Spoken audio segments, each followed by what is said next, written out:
No one is poor. Yes. Linisan natin to. Okay siya guys, pag malinisan siya properly, it will last naman siya longer. Hindi naman siya na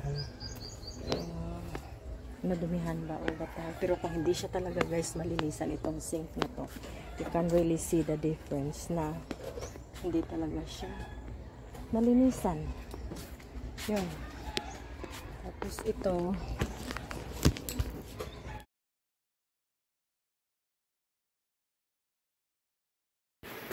so hi guys, good afternoon. So nandito tayo ngayon sa third floor. Nagluto lang ako guys ng pagkain para kay daddy. Tapos gumagawa ako nito guys.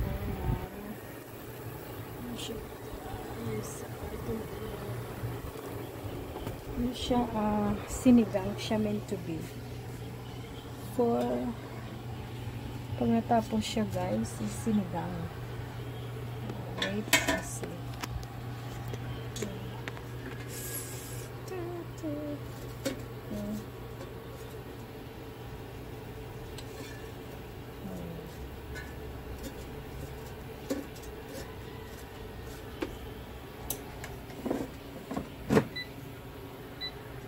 Diyan lang muna yan. Pagka ano ni daddy mamaya, pag-akyat niya, maglagay tayo ng ito na ano, yung mga ano ko sa minsan hindi ko alam bakit sila natatanggal. Okay, kasi tinatakip ko para sa dust. Kasi open area pa rin ito, so dapat lang siya takpan. Kasi maano siya, medyo dusty pa siya guys.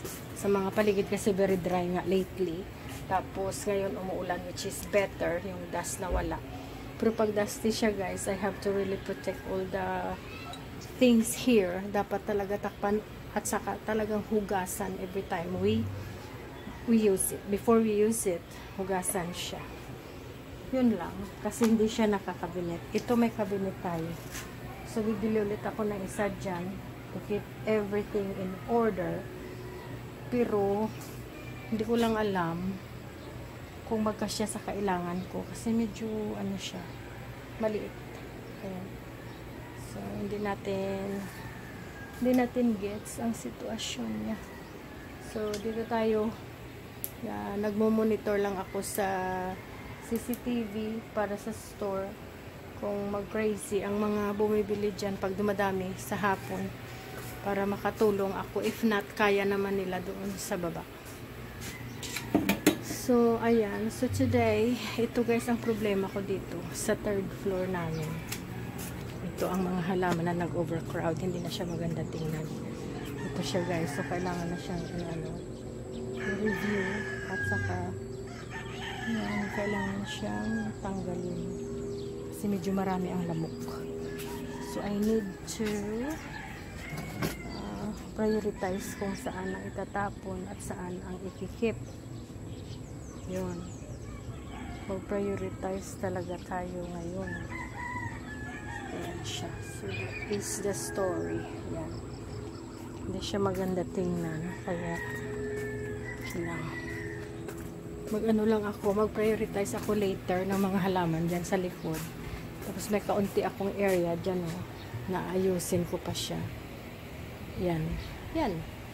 Ayusin pa siya. Kasi medyo crowded siya. Para na wala tayong maraming kalat. Maghintay lang muna ako sa isa naming builder magpunta kasi paayos ko yan sa kanya. Ipapakat ko yung mga matataas na halaman. Tapos ito siguro lalagyan ko na lang siya ng cover para sa sampayan kasi medyo hindi na siya masaya pag umuulan. Thank you for watching. Bye bye now.